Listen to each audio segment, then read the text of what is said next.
নতুন রূপ নিয়ে আসছে আমাদের সিলেটে নাট্যকার এবং জনপ্রিয় অভিনেতা কোটাই ভাই, তারা কয়েকজন মিলে এই রেস্টুরেন্টটি তৈরি করেছেন।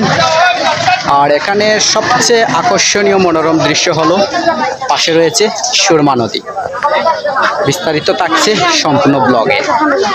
আপনারা আসার জন্য সুব্যবস্থা রয়েছে। প্রথমে আপনারা যদি কদমতলী পয়েন্টে থেকে আসেন তাহলে সরাসরি গোটাটিকর পয়েন্টে নামবেন। সেখানে বাম পাশে রয়েছে একটি রাস্তা, সরাসরি চলে গেছে সুরমা নদীর তীরে। আরও একটি রাস্তা রয়েছে, যদি আপনারা ফাস্টফুড অফিসের সামনে নামেন সেখান থেকে সরাসরি বাম পাশে একটি রাস্তা রয়েছে, আপনারা সরাসরি চলে আসতে পারেন সুরমা নদীর তীরে। আমি এই মুহূর্তে আসছি আমাদের সিলেটের জনপ্রিয় নাট্যকার কোটাই বাড়ি রেস্টুরেন্ট। আর রেস্টুরেন্টটি কোথায় পড়েছে সেটা জানার জন্য অবশ্যই আমার সম্পূর্ণ ব্লগ দেখতে হবে। সেই ব্লগে আমি আপনাদেরকে বিস্তারিত তুলে ধরছি। নদীর পাড় দিয়ে হেঁটে হেঁটে চলে আসছি সেই কোটাইবাড়ি রেস্টুরেন্ট। আর কোটাইবাড়ি রেস্টুরেন্টটি অবস্থিত রয়েছে সিলেটের যে সুরমা নদীর তীরে ফাস্টফুড অফিসের পিছনে। যদি আপনারা এখানে আসেন তাহলে অবশ্যই দূর থেকেও আপনারা দেখতে পারবেন যে কোটাইবাড়ি রেস্টুরেন্টটি এখানে অবস্থান রয়েছে।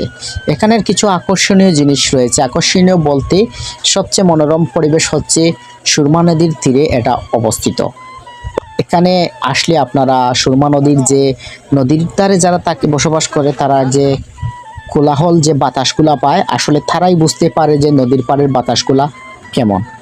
হ্যাঁ, আমরাও এখানে ছুটে যাব, কারণ এখানে গেলে আমরা মনোরম একটি পরিবেশ পাবো। আর সেই পরিবেশটা হচ্ছে প্রকৃতির যে খোলা বাতাস সেটাই।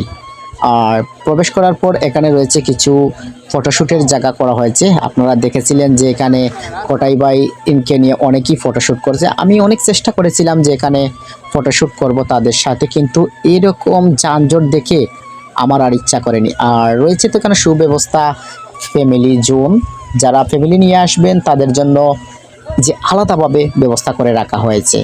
আমার কাছে এগুলা দেখে খুব দারুণ লেগেছে। যারা ফ্যামিলি নিয়ে আসবেন আপনারা একটি নির্দিষ্ট জায়গায় গিয়ে বসে খাবার খেতে পারেন। চারিদিকে প্রথমে ঘুরে দেখলাম যে আসলে এখানে পরিবেশটা দারুণ। আরও একটা রয়েছে চমৎকার দারুণ অবস্থান, সেটা হচ্ছে বাচ্চাদের জন্য আলাদাভাবে তারা খেলার জায়গা তৈরি করে রেখেছেন সম্পূর্ণ ফ্রিতে। যখন আপনারা এখানে ঘুরতে আসবেন আপনার বাচ্চাদেরকে এখানে খেলার জন্য ছেড়ে দিতে পারেন, তাহলে বাচ্চারা এখানে খুবই মনের আনন্দের সাথে খেলাধুলা করতে পারবে সম্পূর্ণ ফ্রিতে। আর এটা হচ্ছে তাদের কিচেন, সেখানে থেকে খাবারগুলা অর্ডার করা হয়। সব কিছু শেষে আজকের যেখানে আসছি উদ্বোধনের মাত্র 2 দিন হয়েছে, বেশ ভালোই পরিবেশ দেখতে পাচ্ছি। আশা করছি এরকম পরিবেশ থাকবেন। আর এই দেখেন এখানে কিভাবে কোটাই ভাই কি সুন্দর মিষ্টি হাসি দিয়ে সবার সাথে ছবি উঠে যাচ্ছেন। আমি অনেক চেষ্টা করেছি ছবি ওঠার জন্য, কিন্তু আসলে এত ব্যস্ত আর এত মানুষের ভিড় আমার আর ইচ্ছা করেনি সবার সাথে ঠেলা দেখা করে ছবি উঠতে। তারপরেও আমি কিছু সেলফি নিয়ে নিলাম দূর থেকে, কিন্তু ইচ্ছা ছিল কোটাই ভাইকে কিছু বলার বা ওনার সাথে কিছু কথা বলার, কিন্তু সে ইচ্ছাটার পূরণ করতে পারিনি। আর আপনারা যারা কোটাই ভাইয়ের যে নাটকগুলা দেখেন, সিলেটি নাটকগুলা, অবশ্যই আপনাদের কাছে ভালো লাগে। এখনও অনেকেই সরাসরি কোটাই ভাইকে দেখেন না। যদি আপনারা দেখতে চান তাহলে একদিন সেই কোটাই বাড়ি রেস্টুরেন্টে চলে আসবেন, তাহলে দেখতে পাবেন।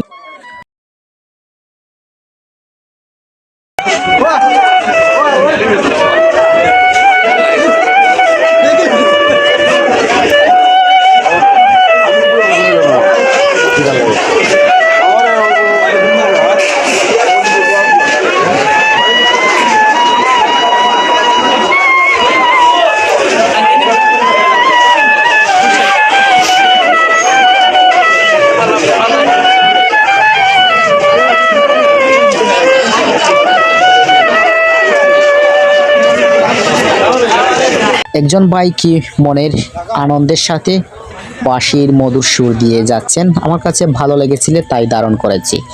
আর এই রেস্টুরেন্টে আসার জন্য কোনো লোকেশন আপনারা জানতে চাইলে অবশ্যই আপনারা কমেন্ট করবেন, আমি বলে দেব। আজকের মতো এখান থেকে বিদায় নিচ্ছি। দেখা হবে আপনাদের সাথে নতুন কোনো আমার ট্রাভেল ব্লগে।